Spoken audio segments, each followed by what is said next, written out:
Listen, President Biden always says, you can't only love your country when you win. And I think that's the quote we need to internalize over the next few weeks. It always sucks to lose an election. It always hurts. And of course, it's extra scary when you lose to a candidate that built his career off of breaking every single unspoken silent norm in America. But with that being said, America is a democracy. We do have power that people in other countries do not have. We can still mobilize. We can still build a community. Even over the next few years, we can come out stronger. So I want to take this video to talk about what the Democratic Party could look like 4 years from now, because the Democratic Party will look radically different. I want to talk about where the Democrats went wrong this election cycle, what we need to fix, and I want to talk about the potential implications of a second Trump term. I also want to talk about the future of my content. I think with some slight changes, we can really prove ourselves as a pro-democracy community that helps put this country back on track. But let's start off with the big one.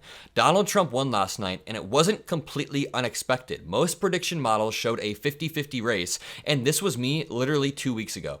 But intuitively, I feel like, first of all, the polling numbers are good for Kamala, but we're like one or two percentage error away from a Trump victory. Also, Donald Trump has been campaigning on the national stage for 9 or 10 years. He has a name recognition down. We were talking to that couple. They didn't know anything about Kamala Harris. And that's why I pointed out she was like an older black woman. She didn't know anything about Kamala Harris, which I just feel like we have a lot of ground to make up. And then on top of that, if you look at the economy, and I know none of it's Biden's fault, but things have gotten more expensive. When I talk to some people, it really feels like we're really close to a second Trump term. And I see a reality where on election night, we're all kind of floored when Pennsylvania goes red, but it'll be very obvious why. I mean, she's underwater with working class men. I know that women have kind of evened that out, suburban women, but I wouldn't be surprised if on election night, Trump ekes out Pennsylvania, and boom, it's a second Trump term. Okay, so the broader point is here that this wasn't completely unexpected. We saw the warning signs, and people are blaming it on me, saying I said Kamala has a 100% chance of winning. I never said that in any video. But this brings me back to the broader point. The reason that Trump won was due to a few things. Number one, I think his name recognition helps. 10 years of campaigning on the national stage versus 100 days for Kamala Harris to build that same recognition. And you guys know that I canvass, I go out and I talk to voters and Trump supporters. They don't know anything about Kamala Harris. Even liberal people didn't know anything about Kamala Harris, which means she didn't have the name recognition. Obviously, inflation reflected very poorly on the Biden administration. Right now, if you look at the stats, we objectively have the lowest inflation in the world. Our economy is envied by other countries across the world, but there is this perception that the economy is bad. I think sometimes it's overly simplistic if people online are saying, oh, half of America is racist, half of America is sexist. That is a very, very simplistic way to look at it, and that is what leads us to lose. We need to pivot, and we need to understand that the Democratic Party is not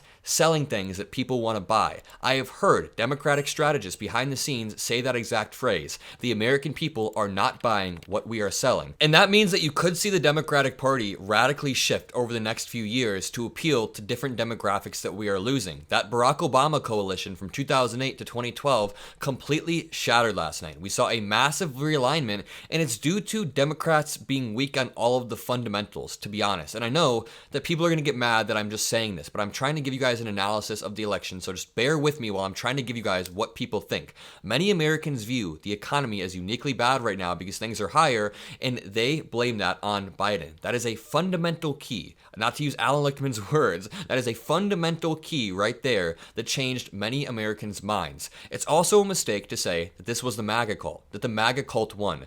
This wasn't the cult. Trump won the popular vote. Trump won the Senate. Trump won the House. The American people right now wanted Donald Trump. We live in a democracy. On this channel all the time, we talk about how amazing democracy is, how people get to vote and have their voice heard. Well, this is the end result of democracy. It is imperfect, it is messy, and you don't always get the result that you want. Again, I know that me making this video is going to make people mad, me trying to do a post-mortem. I know that I'm going to lose subscribers. My broader point here is to calm you guys down, and now I want to talk about what a second Trump term could look like. And because I know a lot of Trump supporters are watching, I'm going to try to articulate this in a clean and concise manner, and you know that I'm approaching in good faith. So Donald Trump is a candidate who, ever since his claim to fame in American politics, has broken every single unspoken norm. His claim to fame within American politics in 2012 was saying Barack Obama wasn't born in America, and that he was faking his birth certificate. This is not true whatsoever. Obama has released his birth certificate.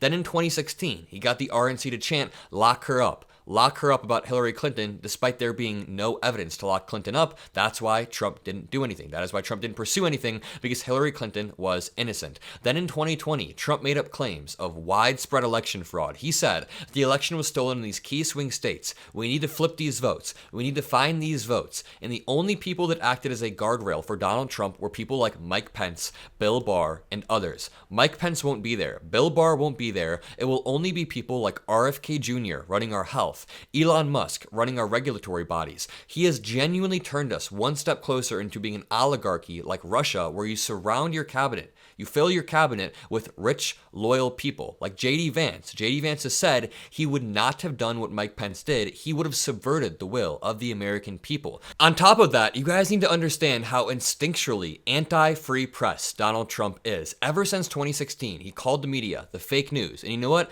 That's fine. That is just rhetoric that is combative. But when he starts to get his crowd to boo the media, that is one step further. But when he says he wants to strip the broadcast licensing away from ABC, from CBS, and from NBC after they aired Kamala, that is genuinely fasci, authoritarian rhetoric. You guys can try to spin it whatever way you want, but when we live in a liberal democracy where the media acts as a guardrail, Donald Trump cannot make it any more obvious that he wants a state-run media. He wants something like Newsmax to just always be running for him. This dude even says Fox News. Fox News is too far to the left because Fox News doesn't kiss the ring every single step of the way. And I'm going to give you guys some hope in just 1 second, but we don't even need to talk about the term Project 2025 if we just look at what's inside of it. Donald Trump very clearly wants to enact key aspects of it. For example, the first step on day one is to enact the Schedule F executive order. Trump did that during his first term. Biden repealed it. The good thing is, Biden just put guardrails in place a few months back to make sure the Schedule F executive order can never be passed again. Will Donald Trump be able to subvert those guardrails? Maybe. But what we have to hope is that Donald Trump is just so lazy and beat and tired over the next 4 years that he kind of sits back and golfs, and maybe the institutions of America can prevail. The thing I'm scared about are the people around him. When you have a cabinet full of Elon Musk, full of RFK Jr., full of J.D. Vance, those are honestly some of the worst people on the planet all in one cabinet. So the hope is that there are some guardrails, there are some checks in our institutions that can continue to hold. And the hope is that communities like we're building right now are how we move forward. I do want to say, if you guys need to take a few days off to go chill, to go rest, please go do that. Spend time with your family, prioritize your health. It's always tiring after a long campaign season to lose, but if you guys do want the reality of things, I do think this is a broader shift to the right on a global scale. We're seeing this in other countries right now. Germany is moving to the right. Sweden is moving to the right. France, I'm pretty sure the right-wing party won in France. Even in Canada, Justin Trudeau is not polling well, and that's because incumbent candidates across the globe were basically just nuked by COVID. I mean, the COVID crisis hurt a lot of incumbent candidates, and now people aren't happy. So I think this election simply boils down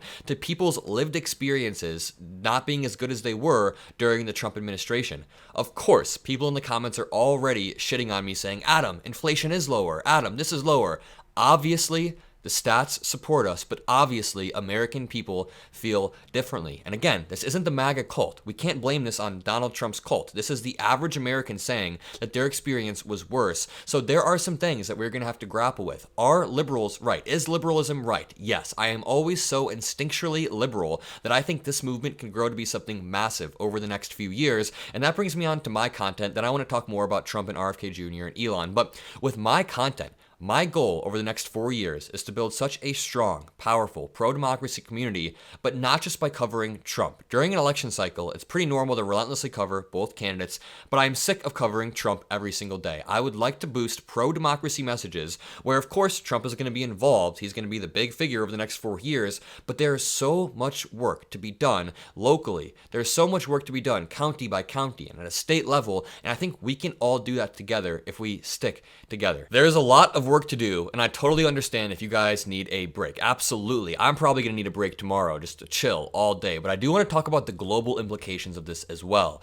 This tweet honestly made my heart drop because this is Zelensky essentially quote unquote bending the knee, but not because he wants to, because he has to. He has to kiss Donald Trump's ring for the future of his country. He said last night at 2 a.m., congratulations to Donald Trump on his impressive election victory. And I know for a fact when Zelensky saw that Trump won, he went, shit. Shit. He said, I recall our great meeting with President Trump back in September when we discussed in detail the Ukraine-U.S. strategic partnership, the victory plan, and ways to put an end to Russian aggression. This dude, so Zelensky is doing what he has to, but he's acting like Trump's ideas are valid in any way, or that President Trump was even respectful towards him in any way. And I don't mean to call him President Trump. I just read what it says on screen right here on accident. I appreciate President Trump's commitment to the peace through strength approach in global affairs, says Zelensky. This is exactly the principle that can practically bring just peace in Ukraine closer. I don't believe it. I do not believe that. Donald Trump's Ukrainian plan necessitates ceding land to Russia, giving land to Russia in the name of some master negotiation which only kicks the can down the road. Quote, we look forward to an era of a strong United States of America under President Trump's decisive leadership. We rely on continued strong bipartisan support for Ukraine. We are interested in developing mutually beneficial political and economic cooperation. Honestly, Zelensky is kind of begging in this tweet, in more words or less, for Donald Trump to please be some sort of an ally. And you guys might not splice it, or you guys might not see it this way, but the way I'm reading this is Zelensky is very much so saying, Donald Trump, please, can we be allies? I'm going to leave you guys with that. Leave me your unfiltered raw comments below. I know many people are going to be pissed at me. I know that many people said this was my fault for saying that Trump was going to lose. I don't know. A lot of people said that I never pushed back on Trump supporters in my videos. I think that's a complete lie. Every single time I debate a Trump supporter, I'm pushing back hard. So all the people leaving comments that me debating Trump supporters made things worse, I don't agree with that. I don't think me debating Trump supporters could have changed this. This is the shift we saw in the country, guys. Me, MeidasTouch, nobody who's going to change Arkansas from moving rapidly to the right. This is due to broader things like the economy. So I love you guys. Thank you guys so much for being here with me throughout all of this. Let's hit the ground running. Go take the break that you need. And let me end off this video with Biden's quote. My predecessor and some of you here seek to bury the truth about January 6th. I will not do that. This is the moment to speak the truth and to bury the lies. Here's the simple truth. You can't love your country only when you win. There we go. Obviously it hurts. Obviously it sucks, but you can't love your country only when you win.